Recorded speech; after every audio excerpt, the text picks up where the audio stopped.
नमस्कार, स्वागत है आपका यू न्यूज में। मैं हूं आपके साथ शिवानी। चले रुक करते हैं आज की बड़ी खबरों पर। अलीगढ़ में पिछले दिनों सराय सुल्तानी में हुए झगड़े को लेकर सियासत हुई तेज। अलीगढ़ शहर उत्तर प्रदेश के सांप्रदायिक झगड़ों को लेकर सबसे संवेदनशील शहर में शुमार है। पिछले सालों में अलीगढ़ में बहुत से सांप्रदायिक दंगे हुए हैं, जिसमें हजारों लोगों ने अपनी जान भी गंवाई है। कई सालों बाद अलीगढ़ की फिजा को खराब करने के उद्देश्य से आपसी झगड़े को सांप्रदायिक झगड़े का रूप देने की कोशिश की जा रही है, जिसको लेकर सियासी गलियारों में माहौल गर्म होते हुए देखा जा सकता है कि जिन लोगों ने क्राइम किया है, जिन लोगों ने ये अपराध किया है, जिन्होंने ये पथराव किया है, उनके विरुद्ध कठोर से कठोर कार्रवाई होनी चाहिए। इस विषय को लेकर के यहाँ पर ये तो आप भी जानते हैं और हम भी जानते हैं, सबको पता है कि कौन लोग थे वो। ये असामाजिक तत्व के लोग हैं। ये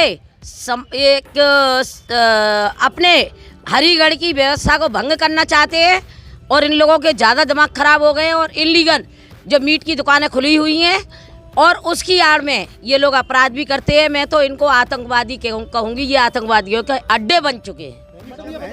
सरकार आपकी है, भाजपा की सरकार है, योगी कहते हैं। नहीं तो उखाड़ेंगे। योगी क्या, योगी जी तो जो लोग गलत काम करेगा महाराज जी उनको किसी भी कीमत पर बर्दाश्त नहीं करेंगे। उनको जेल की सलाखों के अंदर जाना पड़ेगा। सरकारी जमीन पर ऊन मार्केट चल रहा है। देखिए, आज से उस पर कार्रवाई शुरू हो चुकी है।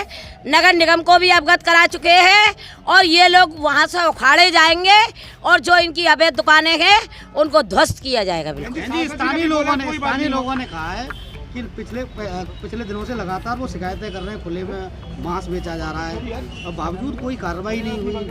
नहीं, देखिए, ये इस बात से मैं बिल्कुल सहमत नहीं हूँ। अगर शिकायत होती तो हमारे अलीगढ़ की जो पुलिस है बहुत सक्रिय है, प्रशासन सक्रिय है। और वो तो चौकी के नीचे हैं तीनों दुकानें। हाँ, ये तो बताओ। नहीं, अगर चौकी के नीचे तीनों दुकानें हैं। चौकी के नीचे हाँ, चौकी के नीचे दुकानें हैं। सक्रिय कैसे है? अरे क्यों नहीं है सक्रिय?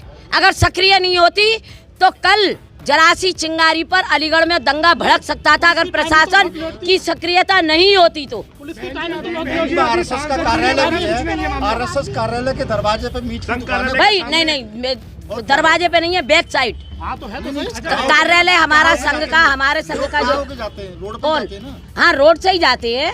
अब देखिए, इस तरीके की जो हरकत है, देखिए मंदिर भी है, संघ कार्यालय भी है, लेकिन बैक साइड में है। इनकी सड़कें बिल्कुल मेन रोड पर है और जो हरकतें इन्होंने कल की है उस पर कार्रवाई चल रही है और ये जेल की सलाखों के अंदर जा रहे हैं। एक माननीय ने फोन किया, उसके बाद पुलिस हरकत में आई। आधे घंटे तक कोई रेस्पॉन्स नहीं मिला पुलिस का, तो क्या मानती हैं? देखिए, जब तक प्रशासन को जानकारी नहीं होगी तो प्रशासन किस तरीके से उड़ के थोड़ी आएगा। कौन बताने जाएगा? नहीं, चौकी के नीचे उन्होंने बता दी और प्रशासन एज ए स्पॉट पहुंचा है। आधे घंटे बाद माननीय के फोन करने के बाद? नहीं, आधा घंटे बाद नहीं। कई बार घटनाएं हो चुकी, पहली घटना नहीं हुई वहाँ पर जी। तीन बार घटना पहले कभी होती होंगी। उस समय से लेके अब तक क्यों नहीं जागी पुलिस? नहीं, पहले कभी होती होंगी, लेकिन अब ये घटना जो बड़ी हुई है। अब तक अवैध क्यों नहीं थी? अब अवैध कैसे हो रही है? नहीं, अवैध पहले भी थी और आज भी अवैध है। कार्रवाई हो रही है, क्यों नहीं हो रही? अब इन्होंने जो हरकतें की है, घटना को 18 घंटे होने जा रहे हैं। हाँ, क्या है पुलिस के हाथ में? देखिए, एक बात सुन लीजिए, जब अपराधी भागने में सफल हो चुके हैं तो उनको पकड़ने में समय तो लगेगा। ऐसी बात तो नहीं है। बुलडोजर कहाँ है? बुलडोजर ही चलेगा? अरे कैसी बात कर रहे हैं आप, जरा समय तो दो। महाराज जी का बुलडोजर ना चले तब आप कहना कि महाराज जी का बुलडोजर नहीं चला है। समय सीमा निर्धारित की गई है? हाँ, समय है। कितना? अरे कम से कम 24 घंटे का समय तो दे दो भाई, समय तो दीजिए। तो सराय सुल्तानी वाले झगड़े को लेकर पूर्व मेयर शकुंतला भारती ने एक बयान जारी किया है कि होटलों के ऊपर बुलडोजर चला दिया जाएगा। इस बारे में आप क्या कहना चाहेंगे? क्या कथन है आपका?